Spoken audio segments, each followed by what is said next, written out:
All right, so staying in the NFL, our favorite underachieving NFL team. Well, it might not be our favorite, but we got a correspondent that says more. Um, they finally got rid of their former head coach, Urban Meyer. I heard he a pretty good kicker out here. Shouts out to Josh Lambo. But with that said, we found out that we have two new candidates that's scheduled to be interviewed, and then we have some other candidates that have requested access. Well, I guess got approved access for them to interview for the job. The two that got the scheduled interviews, Doug Peterson and Jim Caldwell. The others that got access for the vacancy, Byron Leftwich, the OC for Tampa Bay, Ty Bulls, the DC for Tampa Bay, Kellen Moore, the OC for the Cowboys, Dan Quinn, the DC for the Cowboys, Nathaniel Hackett, the OC for I think he says Packers. Packers, was right? it the Packers? I think yeah, and then Matt Everfluss, which is Colts um, DC. coach. All right, so You tried. yes, Almost. You did good. I almost got it out there. Listen, I put that pressure on myself and then I just came short. Either way, those are your guys, Jay. So the question is simple: out of these guys, who would you hire? Who would be the best fit for this job and why? Well, first of all, I just have to say that you're pretty kind of Jacksonville with that opening soliloquy because I think underachieving is probably the most complimentary thing anyone will have said about them. But that would mean that you had expectations for them, and it's hard to believe that anybody would based off what we've seen this year. But having said that, look, they're looking for a new coach because Urban Meyer, they thought he was the guy, paid him a lot of money, and then after 13 games, they're like, nope, this is terrible. And it's we said it was Freddie Kitchens esque, and maybe worse than Right, Freddie Kitchens because at least he right, coached the full season. right. So look, I gotta say, look, with all these names out there, and there's a lot of them, and they're being seems like they're going to be thorough and talk to a lot of people. They're looking at I like how they zoomed in on a couple of NFC teams who have some things clicking for them, and the Cowboys and the Buccaneers looking at both of their coordinators. I'll give you a top three because I think there's some good choices here. I would say I'd go my top choice would be Todd Bowles, the Bucs defensive coordinator. I've been singing his praises for a long time now, particularly after what his defense was able to do against Patrick Mahomes and the Kansas City Chiefs in that Super Bowl.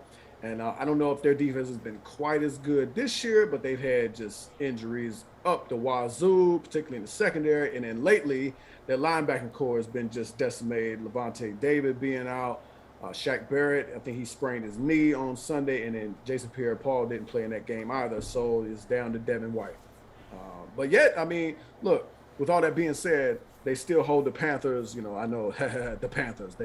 The Panthers got twice as many points as they have quarterbacks, but that's still not good because they score 6 points. So it's just terrible. But anyway, Todd Bowles, my pick number one. I go Todd Bowles. He's been a head coach before. I know it was the New York Jets, and I know I don't think he made the playoffs. But look, the Jets were. I remember the Jets being respectable. And that's about all you can hope for with the New York Jets. I think Robert Saleh is learning that right now. It's that's a tough place to get it done. But I go Todd Bowles first. Second, I go Jim Caldwell. Caldwell's been a coach twice before. He's got a history of success. He coached the Detroit Lions for several years. Probably shouldn't have got fired from there. They had, they weren't the best team in the NFL, but look, the Lions were having winning seasons under him, so I think that's a huge accomplishment. So those two guys would be I think those are the best two candidates available. I think they're both of them will bring the right type of culture because it's got to be a culture thing that they got to get fixed after this season that's just been a joke. And then I like Doug Marrone, and but I mean it's just like they needed a stronger. They needed more authority, more structure, and looked like Doug Marrone just out there getting ran over by these guys. So those are my top two picks. I think Byron Leftwich is a good wild card. I place him at third, and especially he played in Jacksonville, so that'd be kind of like a feel good story. But at this point, I think it'd be a little bit too much to make him a head coach right now. This is a guy who just seems like he's burst on the scene as a coach lately. Look, he had the 30 for 30 Jameis Winston special out there, and now he's had Tom Brady. So, look, I just think like I'd like to see Byron Leftwich do more as an offensive coordinator. I'd like to see, can we get a real successful season out of Byron Leftwich with a quarterback not named Tom Brady? Because I don't know if 30 interceptions is quite what I'm looking for. But I think he is an up and coming star in this league from the coaching ranks. And I think my dream scenario, what I think would be just fantastic, I don't know if you could do it, you bring Todd Bowles in as your head coach and bring Byron Leftwich in as your offensive coordinator. That'd be a huge blow to Tampa Bay and what Bruce Arians is doing there. But I think that's the best Jacksonville could do is get both of them. You let Bowles run the team, he can run the defense, and let Byron Leftwich just focus on that offense, because that's what you got to do. This year has been a complete waste of time for guys like Trevor Lawrence, because I don't drink. Me and you, I think rightfully so, had questions about Trevor Lawrence coming out of Clemson, because all the smoke and all the hype and all that, it just seemed way over the top to me. But at the same time, like, there's probably a lot of people who are pretty low on Trevor Lawrence right now. But I'm gonna be consistent. I'm gonna be even keeled and say, like, how can you evaluate a guy based on this season? This guy is out here throwing to people. Like, his best wide receiver right now might be Laquan Treadwell, who was a first-round pick, couldn't find the field, and now like the Jacksonville's got him because that's just what they're down to. It's Laquan Treadwell and Tavon Austin. It's just a couple. It wasn't not long ago that like their best receiver was the tight end they traded for from Carolina, Dan Arnold. How is that even? What are they even doing? Like, can we get a draft that like, and a Jacksonville correspondent did some work like just, kind of deep diving on their inept draft classes lately. They just can't. The question is, do they have the right GM? Like, that's a huge question before you get into the coaches. So I've told you what I think of the coaches search. I gave you my top 3. The problem is, do they have the right general manager who can get this right? I don't know if you can. So, but I think those are the best 3 candidates available. I think Hackett and Eberflus down the line might be good candidates. But I'm gonna tell you, like, Kellen Moore, way too soon. You can keep running that Dallas offense, but I need to see a lot more before I want to give you the keys to an NFL franchise. And look, I know Doug Peterson is a Super Bowl winning coach. I know Dan Quinn was almost a Super Bowl winning coach. I know all this, but they just got fired like 10 minutes ago. So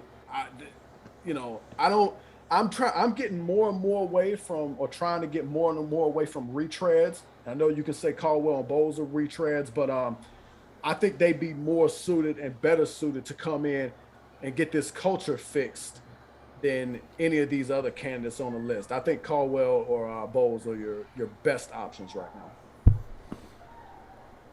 So, could we say a possible GM search could come out of this as well? I don't think so. I think they've already said so? that. I don't think so, but I think they've already said that Trent Baalke's staying around as a general manager. So I think that ship has sailed. It's so good to be a general manager. What was the name of that general manager that let Andrew Luck die out there on the field before they decided to fire him? Ryan Grigson, yeah. I thought you was gonna take me to Chicago, where another Ryan. Ryan Pace, but nah, man. I feel like shouts out to Andrew Luck, man. I feel like he had more in the tank. Are you making an Andrew Luck, Trevor Lawrence early parallel? No, I thought Andrew Luck was the goods coming out of college. Right. I believe. But I think that, I know it's really early, but you could almost maybe see some parallels to where, because the Colts, Ryan Grigson ruined Andrew Luck. I think that is fair. But like the early thing, like that's where I'm at with Trevor Lawrence right now. And they this ain't over. They can get this fixed if they hire the right people.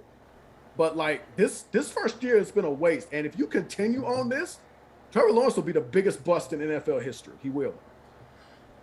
True. Now, what I will say about Trevor Lawrence compared to Andrew Luck is Trevor Lawrence is going through a lot of rookie quarterbacks have gone through. Like, just a disastrous, crap show of a first season and whatnot. Maybe not the coach getting fired, but hey, what happened with the Chargers? Same thing, Justin Herbert. His coach got fired in his first year. He played pretty decently, and he still got fired.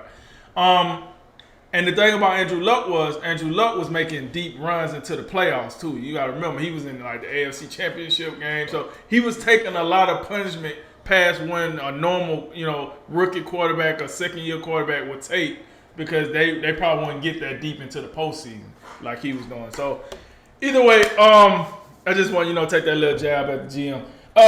So when I look at this hierarchy, man, I think, like we talked about, man, my hierarchy most likely will be Jim Caldwell, Byron Leftwich, and then Todd Bowles. And the reason being, well, you know what? Let me tell you why I got ahead to discount these other ones. Doug Peterson, that crap you pulled last year at the end of the season, we might need to open up an email investigation on YouTube. So we're going to let you sit over there and cool down a little bit, because it was some stuff that happened at the end of last year where I'm just like, I don't know, man. If this was a boxing fight, I would have to say this is rigged. It's something going on here. Go check that referee books. Kellen Moore, to your point about Kellen Moore, you know what I'm saying? The guy seemed like he know what he's doing on the offense side of the board. Very young guy, but at the end of the day, in your words, what have you done outside of had Dak Prescott? And I mean, granted, when you got other quarterbacks, they didn't look like world beaters. So, I mean, we ain't going to sit over here and be like, hey, Kellen Moore, the quarterback whisperer. Now, if you want to say Dallas offense is doing pretty, above average with him as a coordinator, absolutely. I don't disagree with that, but he hasn't shown me nothing. Dan Quinn, man, if you'll sit your down and coach that defense for another 2 seasons before you come popping your head back up talking about a head coaching job, man, you ain't just see your tenure ended with the Falcons. You better knock it off. It was just yesterday, so you can't forget it. You better knock it off. Dan Quinn, we're going to need you to sit on down. And then Hackett and Eberflus, like you said, man, this is why I couldn't even get them out smooth enough, because I'm just like, how long?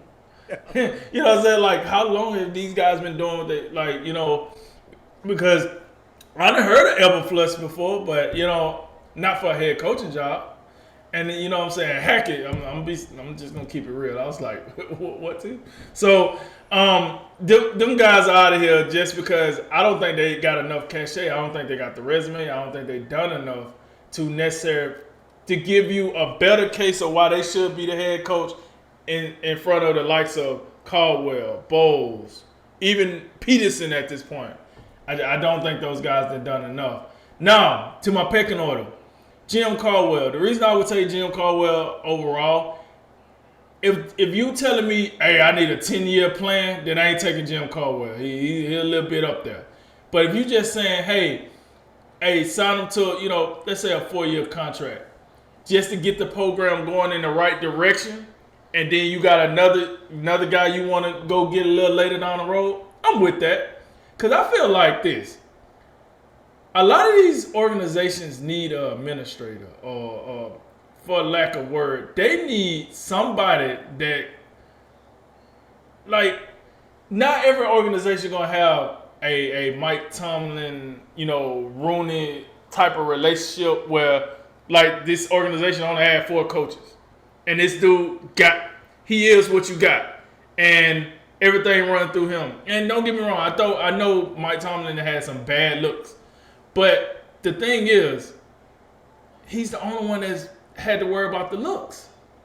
He's been running that team for so long. You only dealing with one guy that understands how to be an administrator. That's the best way I could put it. If you don't understand what I mean, if you just go follow what Mike Tomlin has been doing with Pittsburgh, yeah, some stuff is gonna get off the rails a little bit because these are professionals they get paid a lot of money. However, he always kept that train going. That is what I think Jacksonville needs.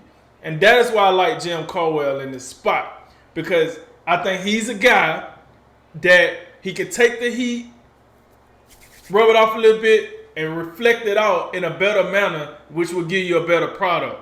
And I like that. That's why I look at it when I look at Jim Caldwell. My number 2, Byron Leftwich. Now, you gave the background in your explanation, so I ain't going to go over the background again.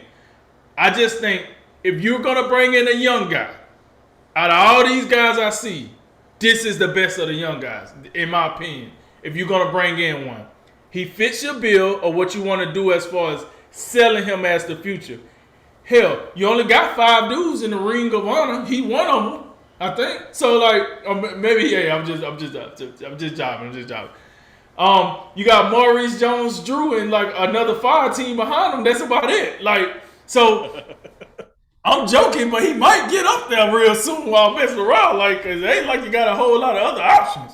So I think, you know, you bring him in, a guy that played quarterback for the franchise, a guy that won with the franchise, a guy, you know, that had done a lot of things. Now he has he is a Super Bowl winning offensive coordinator now. And, you know, maybe he makes something else happen again, you know, get deep up in the playoffs again.